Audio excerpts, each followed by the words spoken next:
If you want to know what you can do to get your kids to help more around the house, keep watching. Hey, I'm Tammy. Grab your cup of coffee and a seat. Let's chat.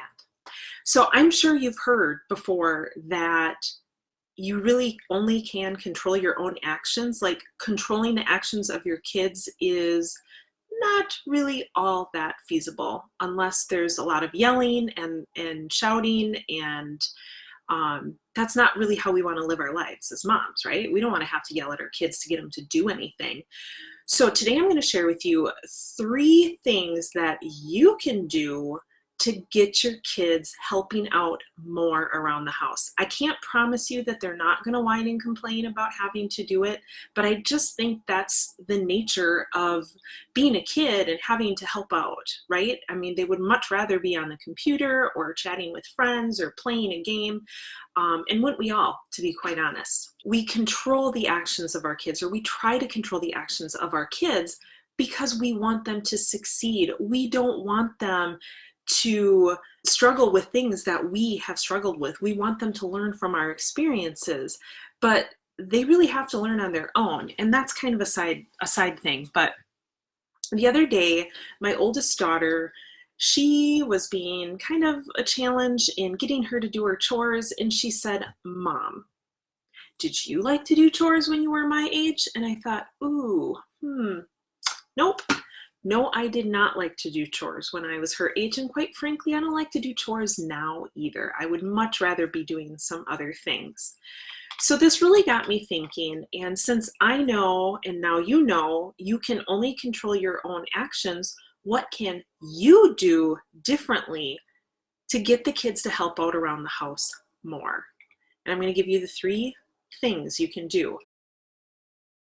Number 1, be confident. If you are confident in what you're sharing or telling the kids, or the expectations you're setting for the kids, if you are confident in that, then they know you mean business, right? But how do you get confident? You get confident in the expectations you're setting for them. You get confident by knowing why you're doing it. It's super great when they're doing these chores and you don't have to do them. I mean, I love nothing more than having Tyler do the vacuuming and the sweeping in the living room, and Samantha's cleaning up the laundry room and the pantry, because then I don't have to do it. But ultimately, that's not what it's all about. What it's really all about for me, and it can be completely different for you, the reason I want them, and once I realize this deep down in my heart, the only way for them to know how to do these things when they're an adult is to start learning how to do them now, to work through and understand that in life, you don't always get to do everything that you just want to do. You have to do things you don't want to. That is part of life. And the more accepting and the more you embrace it and put a smile on your face, the better it's going to be. So now that I know in the back of my mind and in my heart that the reason that I want them doing chores is so that they learn how to do them, so that when they're an adult, they're not calling me on the phone and saying, "Mom, I'm 30 years old in my own apartment finally, but I don't know how to do my laundry. Can you come do it for me?" Well, I don't want that, and you don't want that either. So now that I really know why I want them doing it, I am so much more confident when I come across to them and set those expectations for what I want them to do. So number 2, be clear. This is where documentation comes into play. When you're clear on what your expectations are, they are much more likely to meet your expectations, right? So you need to be very clear. If you're a mom who really just has to have the dishwasher a certain way, it's okay. It really isn't a problem, but you need to communicate that to the kids. You can't say, load the dishwasher, and think that they're going to put the plates in exactly as you want and the silverware pointing up or down or however you want it. They're not going to know how to do that unless you tell them. And if that truly is your expectation that they're able to achieve that at some point in time, you need to tell them.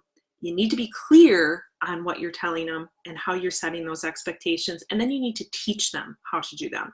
Okay, so be confident in the expectations you're setting and be clear, very, very clear in what those expectations are.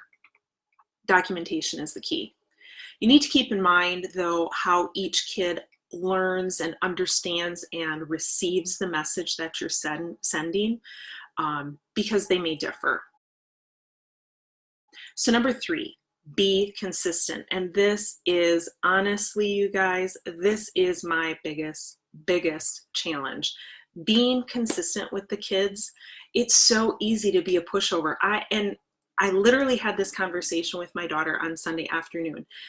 I told her, I'm like, I know I'm a pushover and I apologize for that because I opened the door for you to not meet my expectations. I opened the door for me yelling at you because I'm not being consistent. And so I told her, and she kind of shrugged down and rolled her eyes. I told her, I'm sorry I'm not consistent, but I'm really going to be working on that. I'm really going to work hard to abide by the rules that we have set in place. Being consistent on what you want your kids to do around the house. A really good example is if it is very important to you and you've set this expectation that each one of your kids makes their bed before they head off to school, that's great. But what happens when you're running late?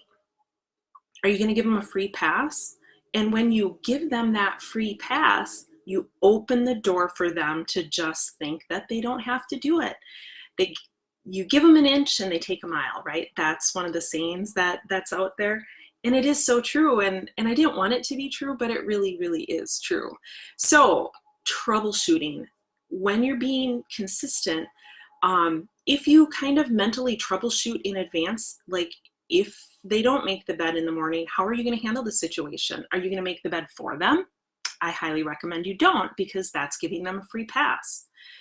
What you want to do is have a plan B, so they can make their bed when they get home from school, right? Make sure you watch this video to learn the tools that you need to effectively manage your home. I'm betting it's not what you're thinking. I'll see you right here next Wednesday at 11 a.m. Central Standard Time. Make sure you click subscribe so you don't miss it. You guys, thanks and have a great day.